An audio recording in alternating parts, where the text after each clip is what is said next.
Thank you for joining us today for the Hispanic Promise 2.0 press conference. I'm joined today by Claudia Romo Edelman, founder and CEO of We Are All Human, Hispanic Star, and the Global Comcast, by Richard Edelman, CEO of Edelman, and Jamie Moldafsky, Chief Customer and People's Officer at Nielsen. Thank you. So 4 years ago, here, you launched the Hispanic Promise. And we know that what gets measured gets done. Is this the impetus or the idea behind the next phase of this initiative? Absolutely. As you said, in 2019, we launched here at the World Economic Forum the Hispanic Promise, a first-of-a-kind corporate pledge to allow corporate America to create inclusive environments and hire, promote, retain, and celebrate Hispanics in the workplace. We all know that diversity and inclusion is here to stay. People are watching, and they want to consume from companies that are diverse and inclusive. They want to work for companies where they can be themselves and see themselves represented. And a lot of the companies understand and want to do the right thing, but we know that it is the how, helping them on the how. So today we're launching here the Hispanic Promise, the 2.0 we call it, which is the next iteration. It's a framework of action of diversity and inclusion to propose growth for everybody that has 6 pillars. So we have changed that. The Hispanic Promise launched in 2019, I failed to say, has been signed by 300 companies, 70 of them Fortune 100, and it's backed by more than 30 Hispanic organizations that represent 15 million Latinos or Hispanics in America. We're taking the next step, adding goals, indicators, measurement, reporting mechanisms, and resources so that corporations and Hispanic organizations can get at the table and basically start measuring the progress that they have in 6 pillars: prepare, hire, promote, retain, celebrate, and buy. Pretty much all of that constitute a framework of action, a comprehensive approach for companies to have a strategy for their diversity and inclusion moving forward. So you have these 300 companies. They've agreed to join, this initiative, but they don't know what to do, right? So you have to create a framework. This is where I bring your expertise, Richard. What is the purpose of this framework? Why is it so needed? So I'll tell you our story about Gender First, and then I'm going to talk about this initiative. So we were in management about 25% female 10 years ago, and we had 70% or more women in the Edelman company. And we knew that wasn't a good idea. So we have been quite intentional about promoting women, giving them, and so now it's over 50% of our management because we have a plan. For Hispanics, we need a few things. We need pipeline, so we need people to apply. We need to get them into the company and give them mentors because they need to have role models. And we also need to take them out of the idea that, oh, you're Hispanic, why don't you work on Hispanic programming? Literally, that's what we did in the beginning. Oh, you're Latino, promote Pollo Loco, or like this.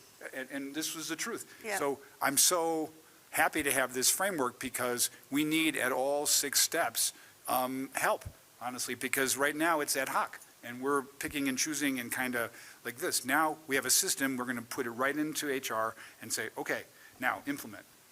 Well, that leads perfectly to you, Jamie, because you're at the center of this. You're, the chief customer of people. How do you see your role in implementing this framework, and why is it also needed to have? Yeah, and to your point, I have both people and the customer. And I think what's so powerful about the framework, and Nielsen was the 3rd company to sign on 4 years ago. So we've actually been using this framework already in its earlier iteration. And it's been an accelerant for us. And I think, really importantly, our mission is to power a better media future for all people. And to have the all people, it really has to be all people. And so we are relentlessly focused on diversity and inclusion because we have to be, because we need to count everybody in the media landscape. And on the other side of that is our own employees, and make sure that we are representative internally and that equally representative as we are externally. And those are really two halves of the same whole in order for us to be successful. And I think what's so exciting is we've seen over the last 4 years, now as the Latinos comprise almost a quarter of the 20% of the U.S. population, and almost 60% of that is under 34 years of age, which is the key demographic that all of us need to be focused on, all of our clients, all of the industry, and that we're seeing that internally as well. This is a great opportunity for us to bring in that talent, and then through the framework, what we've been doing over the last 4 years is increasingly progressing that talent through the organization. And it's very helpful, as Richard said, to have some of those guideposts so that you know what to measure, how to measure it, and how you actually stack up, not just against the external, but internally. Are we making the progress we should be? And it's been great for us because we can see the progress over the last 4 years. But it's also interesting that for both Nielsen and for Edelman, we have an impact on what our clients do. Right. And so we brought to dairy management a Hispanic chef, and we said, this guy's amazing, and he put us on fire with recipes, with using dairy, and it was brought by a Latino who knew this chef and would never have happened without Latino talent. Well, I think that's so interesting is because there's like this misunderstanding of the potential and the scope of what we call that Hispanic promise. So can you share with us, Claudia, a little bit of how large that demographic is? Absolutely. And that's why this is not a diversity and inclusion or a charity initiative. This is a business growth initiative, and very much in the spirit of the World Economic Forum, where you need a number of players and a framework of action so that you can get going and have a win-win-win for everybody. So the Hispanic, Latino, Latinx population living in America constitutes 20% of the population today, 30% of the population tomorrow. By 2050, 1 in every 3 Americans will be Hispanics. I joke about it, but it's hello, hello, hola. We're not only the many, but we're also the youngest, as Jamie was suggesting. We're 10 years younger than the average of every other American. But the most important piece is the economic piece. We're 12% of the GDP. Our economy equals $2.8 trillion, which if you put it as a standalone economy, it would be the 5th largest economy in the world. The Latino economy is larger than Britain, is larger than France, than Brazil, than Canada, or Italy. So regardless of where you're looking at this, if you're looking at purchasing power with $2 trillion, the economic power, there's no way that a company can hire, sell, or supply from if you're not engaging these groups of people overall. In the very spirit of the World Economic Forum, putting like business at the center and everyone else, I think that this framework aims to advance what people need in a way that is pretty much going to help, like the competitiveness of America. Hispanic progress is American progress. Corporate America needs Latino, but we were lacking a framework of action that would put pretty much like the Sustainable Development Goals order in there were many people doing climate, gender, education before, but when you put it in a framework and you put all the players towards a single goal, it's much easier and more efficient to advance. We have a BHAG, which is a big, hairy, audacious goal with this Hispanic Promise, which is to be parity with population, which pretty much means that companies can start measuring their progress towards having 20% of their employees at every single level, at entry level, middle level, or senior level, or corporate level over there. And because it is all about achieving that by 2030, it is important to provide with the resources, with the ecosystem, the tools, the measurement to get there. So we're very excited about this framework. We think that 300 companies have signed today. We're hoping that by, like a couple of years, it's going to be 1,000, and we're going to be able to reach the Fortune 500 in no time. Fantastic. And those are very ambitious targets. What do you think are the things that people can achieve, and how will you be able to measure that along the way? And I invite this question to anyone, especially people who've, Jamie, you've already said, you've been in this process for 4 years now. Yeah, and I think, very much aligned with the pillars, right? We are measuring, the people we bring into the company. We are measuring how many are actively promoted, and especially attrition. And I think now when a lot of companies are facing challenges around having to do layoffs or eliminate some of their workforce, now is more important than ever to have that visibility and to have that goal in mind, because otherwise, mistakenly things can happen. And I think this is the time when we've invested, we want to retain that great talent. And I know we, in particular, we just promoted as our Chief Revenue Officer, one of our senior most Latin leaders. And it's great because he is a beacon for the rest of the organization. And now is the time, I think, to keep doing that and make sure that we stick to the goals that we've set for ourselves. We're also hugely interested in what Claudia is putting together as a directory of Hispanic suppliers. Because if we need paper or if we need personnel or whatever it is, we're going to have at our fingertips, like the Yellow Pages, something that we can access. And we also then can put pressure on the suppliers to be diverse and to have Latinos, because the SME business needs to follow suit from the big companies. And I think that just to be more concrete, we have 6 pillars, again, prepare, hire, promote, retain, celebrate, and buy.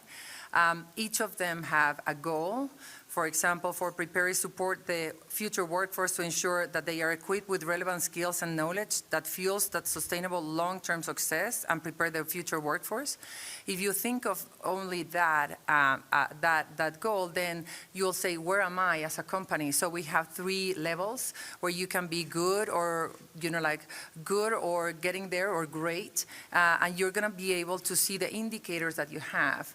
You're going to be able to see who are the partners that can help you deal with. We're going to create an ecosystem of companies sharing best practices, pretty much, again, in the spirit of the World Economic Forum, so that, again, like in the 6 pillars, you have the same methodology and the same indicators so that you can really constitute that as a framework of action. And I want to touch a little bit more on what Jamie said, because, Claudia, you talked about how, it's good for business. There's this wealth of pool of talent and customer that we can tap into. But, here we're talking about the poly crisis, there's layoffs that are happening. So what is, taking on DEI is usually the last thing people do during these crises. So what is first, to the companies, why are you doubling down on it? And then to you, Claudia, why do you think it's more urgent than ever to do it? I mean, I would come back to what we just talked about, which is, 20% of the population. No one can ignore that, and growing and powerful. And so I think it's where Claudia started. It's good for business. It's necessary for business. And so I think, for us, it is all about delivering an ROI for our clients, for ourselves. And, as I said, you have to have the internal and the external aligned. And so we can't be successful in the marketplace if we don't serve the Latino market. We don't help our clients serve that market better. And this is a tool for us to be better in order to do that. And I would just say, pretty much, just looking at the data, if 72% of the workforce future is Latino, if you're looking at, the economic numbers where your consumer has been sophisticated enough, Latinos have been in the last 10 years, according to the census, have been, growing 45%, moving from low income to middle income. That means that our consumption patterns have moved from mazola oil to lipstick. If you're looking at a potential a potential recession where you're going to start looking at growth patterns, this is a time to double down in an economy that will be secular growth. And I'm going to put that also on numbers with the age of Latinos. So Latinos are 28 years old in average, and as I learned from Nielsen, our mode, meaning our most common age, is 19 years old.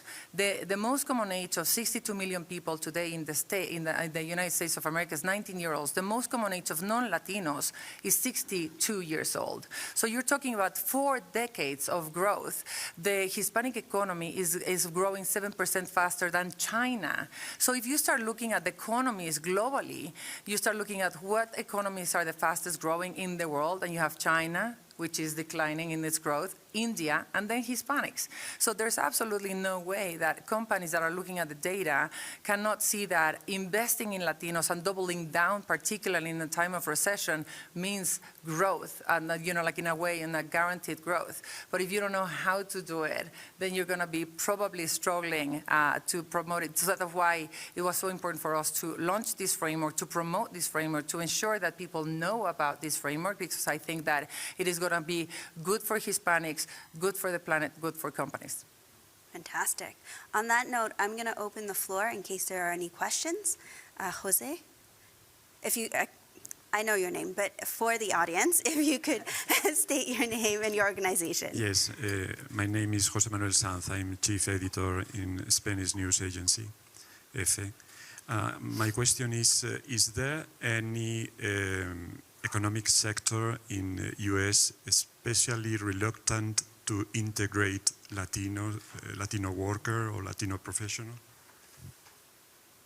I mean, I can start if you want. There are sectors that are keen on the Hispanic population, and those are CPG, the consumer product goods. I mean, like we have, like a very strong intake, and you can see the investment from Procter & Gamble, Unilever, consumer goods, financial industry, because of the number of small businesses. One in every, Latinas create 6 times faster than any other group in America, small businesses. We're the job creator #1 in the country. No one knows it, but the financial industry does know it. So they are really keen on looking at us as small businesses and getting us, growing us as their clients.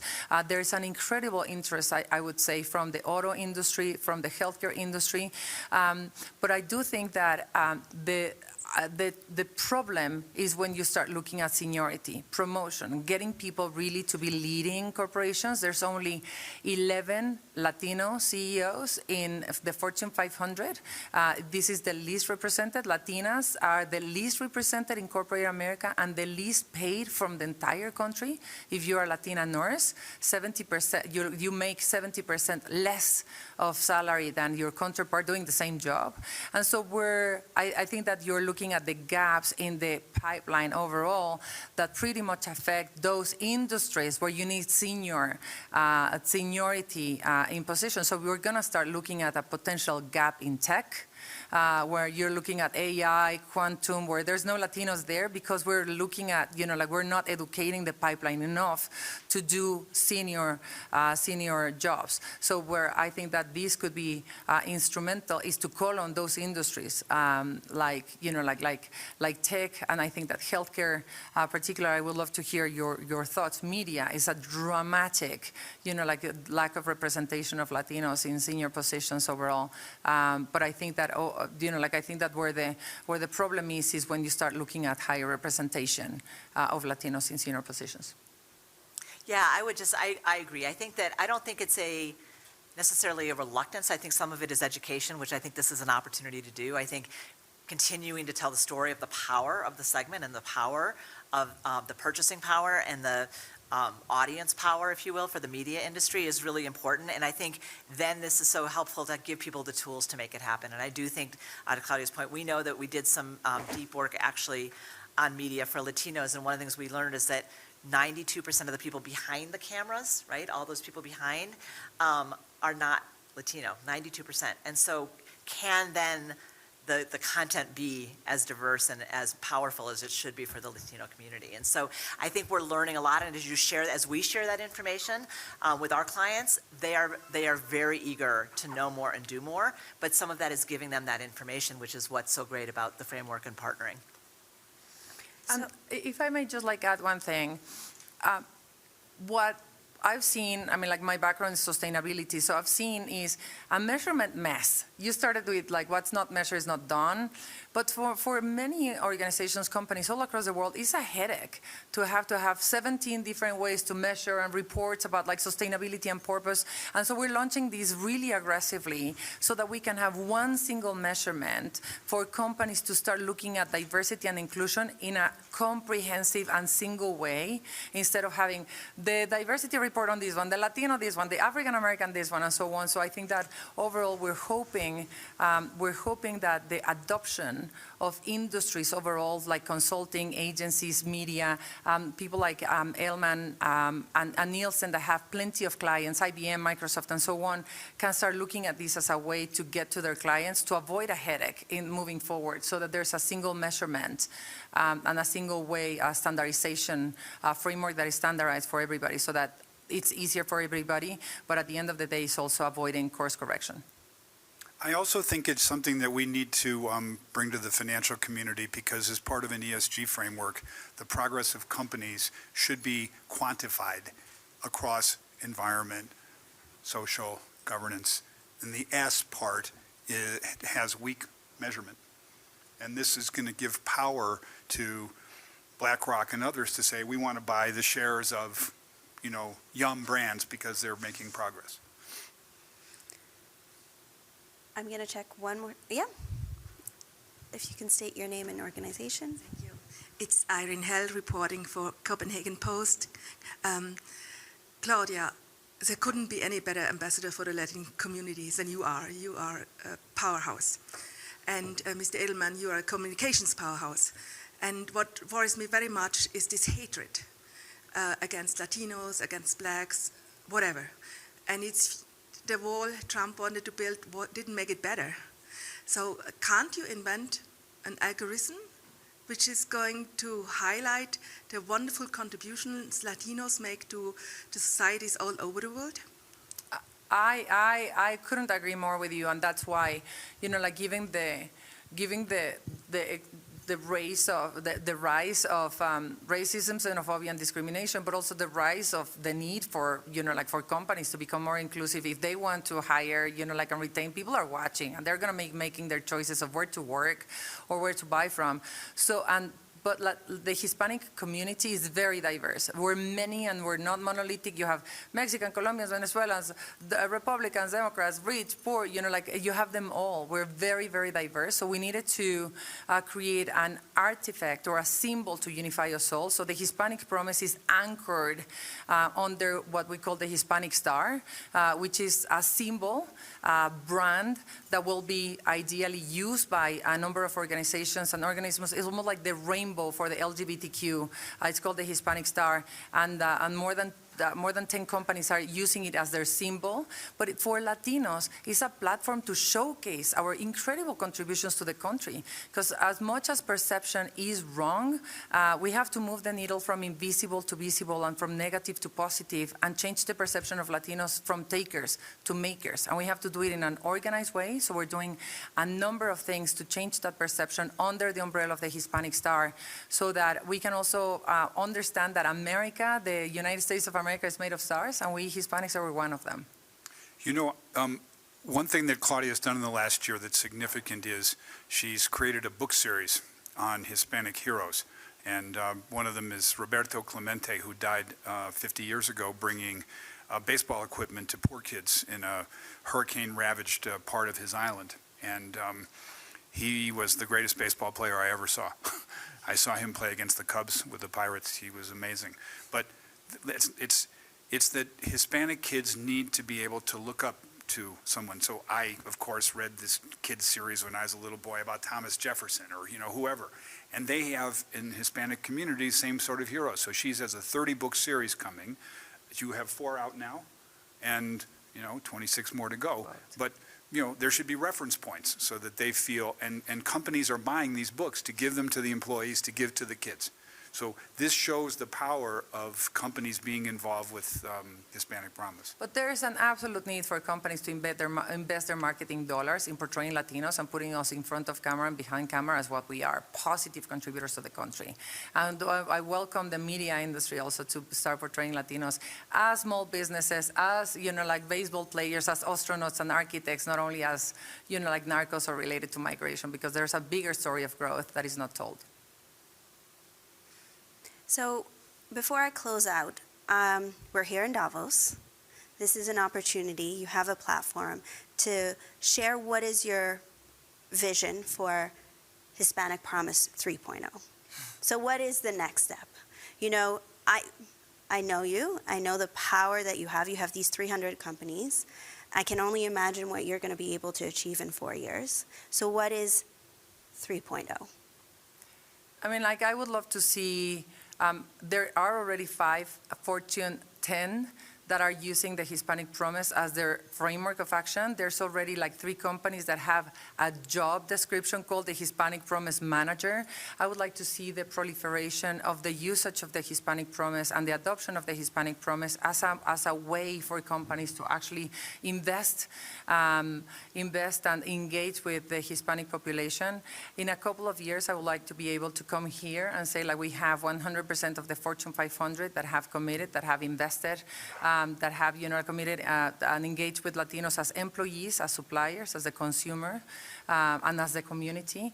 I think that I would like to start seeing more and more people, like companies, using their marketing dollars to portray Latinos as positive contributors to the country. But more importantly, I want to have, I think that a community that feels seen and heard and valued, that can see that they can be the CEOs of the companies, that can see that their sessions at the World Economic Forum talking about growth, like competitive growth for America, where we are, where we're really integral part of the global agenda as part of, one of the driving forces of the United States of America, and a great partner for any company worldwide that want to do business with the Latino community. And on that wonderful image and promise, I would like to close on this press conference. Thank you very much, Thank you so much. Jamie, Richard, and Claudia, for joining me today. Thank you.